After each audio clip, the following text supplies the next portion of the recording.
mes frères et sœurs, je suis contente de vous retrouver. Aujourd'hui, j'ai envie de vous parler du jeûne. C'est quelque chose que je connais bien, que j'ai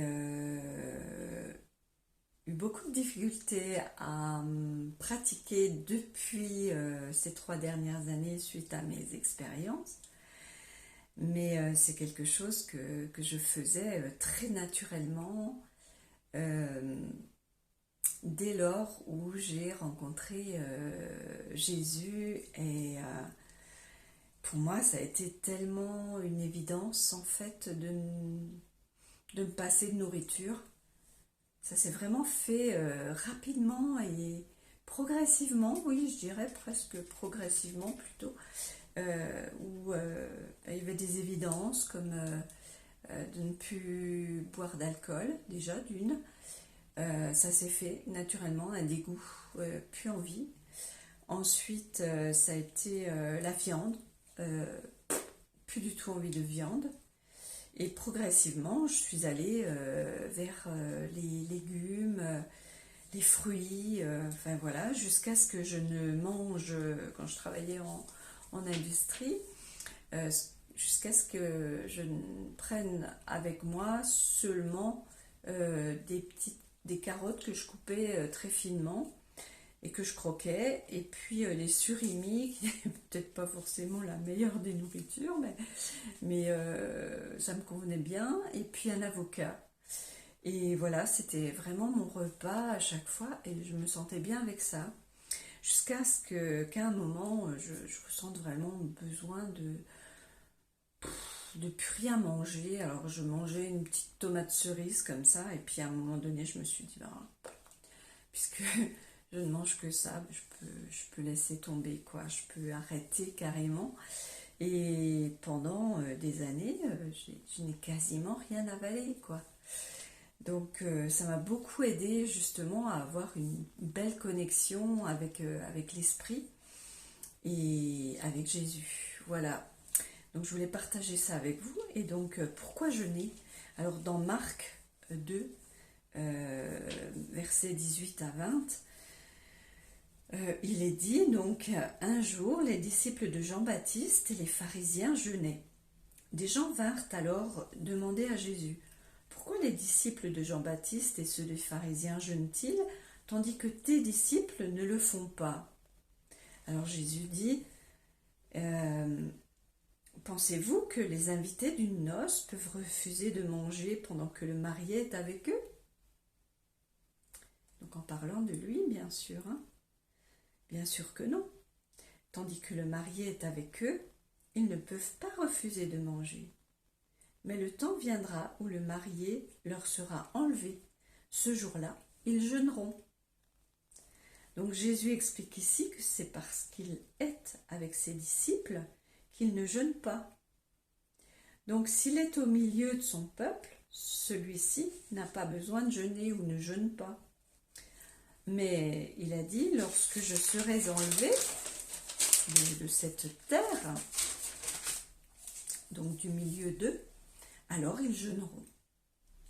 Dans sa présence physique, ils pouvaient le toucher, passer du temps avec lui, partager. Et une fois qu'il est parti rejoindre le Père et qu'ils sont devenus totalement dépendants de l'Esprit pour expérimenter la profondeur de Dieu, alors Jésus a dit: jeûnez. Il est important de jeûner dans le naturel pour recevoir plus dans le surnaturel. Donc de jeûner vraiment dans la chair pour accéder en fait à l'esprit beaucoup plus facilement. Le jeûne fortifie, éclaircit. Plus de clarté permet une meilleure communion avec Dieu, une meilleure guidance. Et notre Père nous a promis une récompense si l'on jeûne. La plus belle récompense qu'il nous avait donnée, c'était Jésus, hein, vraiment. La présence de Jésus. Donc toujours encore aujourd'hui, puisque Jésus est un Dieu vivant. Et donc, vraiment, quand j'ai jeûné, j'ai eu ces expériences extraordinaires avec des voyages vers Dieu, vers Jésus, des enseignements, des initiations, enfin c'est extraordinaire. Et donc à plusieurs reprises, 5 ou 6 fois, je me suis retrouvée devant En fait, on m'a expliqué dernièrement que je me retrouvais... je vais vous expliquer. C'était une grande assemblée, en fait. C'était l'assemblée des sages. Des saints, pardon. Je dis des bêtises. Des saints. C'est pas pareil. Et donc, c'est une immense salle et dans laquelle il y avait une table en U. Et au centre, il y avait le trône de Jésus. Et tout autour, une multitude de trônes différents avec les apôtres et les saints. Et moi, j'étais là. J'étais là, j'écoutais, mais je ne pouvais rien ramener avec moi. J'écoutais et en même temps, j'entendais pas. Enfin, je ne comprenais pas ou je ne pouvais pas ramener ce que... En tout cas, je n'en avais pas le souvenir en revenant, alors qu'en général, quand je faisais des voyages comme ça, eh ben, je revenais toujours avec de l'information. Toujours. Avec un enseignement ou de l'information. Et là, je ne recevais pas. Donc, peut-être parce qu'il y avait des choses qui se disaient que je ne devais pas connaître, hein, tout simplement. Hein. Mais j'étais là. Et donc... c'est quelque chose de... Apparemment, on m'a dit que c'était extraordinaire que j'ai vu ça. Moi, je ne m'en rendais pas compte. Et donc, quand j'en ai parlé à un pasteur, il m'a dit, tu as été choisi, hein, voilà, tu as été choisi. Parce que j'ai vécu des choses extraordinaires, je vous raconterai au fur et à mesure. Donc si vous faites l'effort de vous abstenir de quelque chose, donc vous êtes dépendant, ça peut être Internet, ça peut être l'ordinateur, les jeux, ça peut être plein de choses, la nourriture aussi. Et donc si vous faites l'effort donc, de vous abstenir de quelque chose dont vous êtes dépendant, pour vous rapprocher de Dieu, vous recevez forcément une récompense de sa part. Forcément. Ça vous amène forcément vers quelque chose d'extraordinaire. Cela peut se présenter comme une plus grande manifestation du Seigneur dans votre vie, par exemple. La Bible dit que juste après le baptême de Jésus par Jean-Baptiste, Dieu envoya Jésus dans le désert pour qu'il jeûne 40 jours et 40 nuits. Donc c'est pas pour rien s'il l'a envoyé là, c'est que c'était important pour lui. C'est une vraie épreuve, bien sûr, mais en même temps, il était accompagné. Il était, comment dire, il se rapprochait au fur et à mesure du Saint-Esprit, de l'Esprit Saint. Et le jeûne est donc primordial aux yeux de notre Père, car il nous permet même de nous libérer de certains démons en plus de la prière.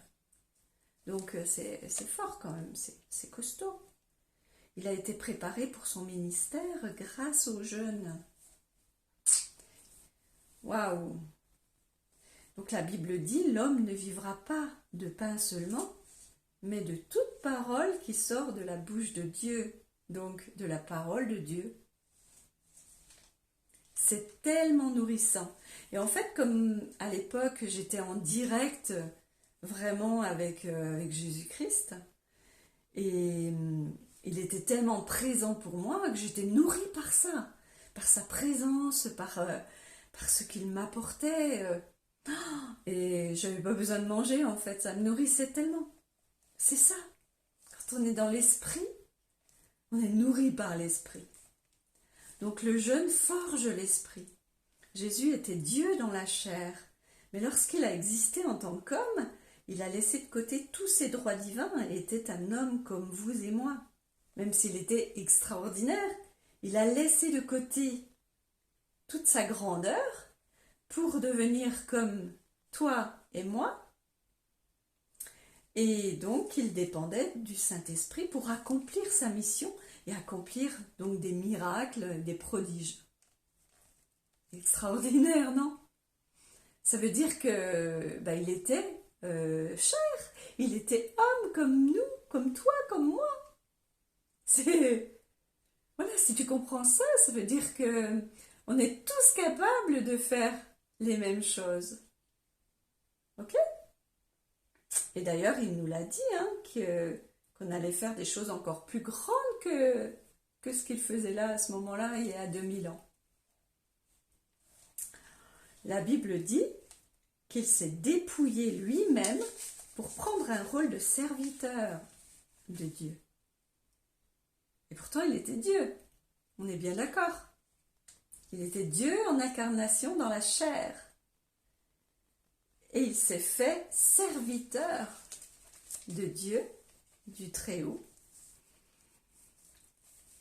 pour aussi nous montrer que c'est possible. C'est ça qui est extraordinaire, je trouve ça merveilleux.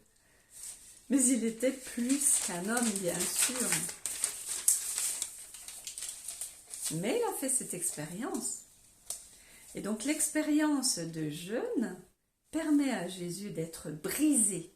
Tu vois, on dit que des fois il faut être brisé dans ses os pour pouvoir passer à un autre niveau. Et donc pour devenir totalement dépendant du Saint-Esprit. Et voilà, c'est un petit peu comme si Dieu, enfin c'est ça, Dieu a expérimenté la chair, l'être humain. Cette expérience pour lui a révélé finalement vraiment comment on fonctionne, pas qui on est parce qu'il nous connaît très bien, mais il a pu vraiment le vivre, quoi. Vivre l'humain, vivre la chair. Et ça, c'est waouh! C'est extraordinaire.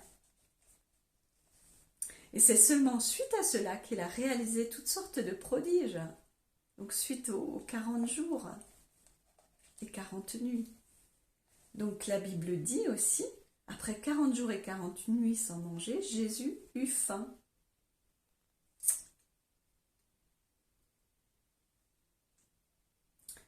Et donc là, à ce moment-là, il a été tenté par le diable. Il voulait, lui disait, transforme les pierres en pain, etc. Il a eu des tentations. Mais il lui a dit quelque chose. Il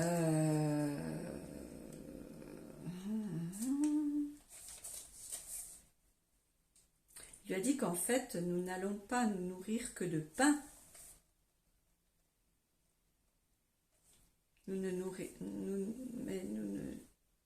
Je l'ai lu tout à l'heure. Je me mélange. En fait, on ne se nourrira pas que de pain, mais surtout aussi de la parole de Dieu. C'est à ce moment-là que ces paroles ont été dites. Voilà. Et donc, lorsque nous jeûnons, nous recevons la lumière et la grâce de Dieu. Et ça, je l'ai vécu, hein, vraiment, mais... Oh là là, un détachement, une limpidité d'esprit, une croissance spirituelle hors norme, des paroles qui te viennent toutes seules en fait, tu es nourri des paroles de Dieu et ça te vient tout seul. C'est extraordinaire. Et donc dans Matthieu 6, versets 16 à 18, il est dit, donc verset 16, lorsque vous jeûnez, ne prenez pas un air triste comme les hypocrites qui se rendent le visage tout défait pour montrer aux hommes qu'ils jeûnent.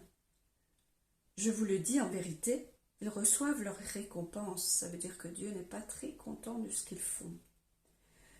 Et verset 17, mais quand tu jeûnes, parfume ta tête et lave ton visage. Sois heureux, quoi, en bref, en vrai. Et verset 18, afin de ne pas montrer aux hommes que tu jeûnes, mais à ton Père qui est là, dans le lieu secret. Et ton Père qui voit dans le secret te le rendra. Dieu nous récompense à ce moment-là, c'est extraordinaire. Et je l'ai vécu, je le vis, ça revient progressivement parce que voilà, j'ai vécu ce traumatisme de ces 3 ans là, mais ça revient vraiment. Amen. Amen, amen. Vraiment, lorsque l'on laisse un peu de côté la chair pour aller vers l'esprit, Dieu est présent et nous récompense pour les efforts que nous faisons. C'est pas beau ça, hein? C'est merveilleux, c'est magnifique. Voilà, le jeûne c'est quelque chose d'extraordinaire et vraiment, mais je vous conseille de jeûner. Et je vais m'y mettre moi parce qu'il y a vraiment des démons que l'on ne peut faire partir que par le jeûne et la prière. Et donc, comme j'ai quelque chose qui persiste en bas, hein, je ne suis pas tout guéri encore, je pense que derrière, il y a peut-être un démon. Et donc, je vais jeûner et prier pour que je puisse me libérer vraiment, vraiment complètement de cette tumeur, cette grosseur, enfin voilà. Voilà. Donc voilà, j'en ai fini avec le jeûne et c'est merci de ce moment que j'ai partagé avec vous. Je suis vraiment très heureuse de vivre ces moments-là et je vais de plus en plus travailler un petit peu ce que je dois dire de manière à avoir des thèmes vraiment précis à aborder plutôt que de lire la Bible comme ça dans son ensemble. Je trouve ça beaucoup plus judicieux et ça, je pense que ça vous apportera beaucoup plus aussi. Voilà. Et je vous aime et aimez-vous les uns les autres, comme le disait Jésus. Et aime ton prochain aussi, comme toi-même. Ça veut dire qu'il fallait qu'on s'aime. Il nous a bien donné le message. Donc qu'on s'aime, mais aussi qu'on s'aime vraiment profondément soi-même pour pouvoir bien semer justement, semer de belles choses, de bonnes choses pour soi et pour les autres et pour le changement du monde et pour l'arrivée de Jésus puisqu'on est à la fin des temps. Donc je ne sais pas si on la verra de notre vivant, mais en tous les cas, voilà, Jésus va effectivement revenir pour reprendre ce monde en main. Voilà. Et à très bientôt.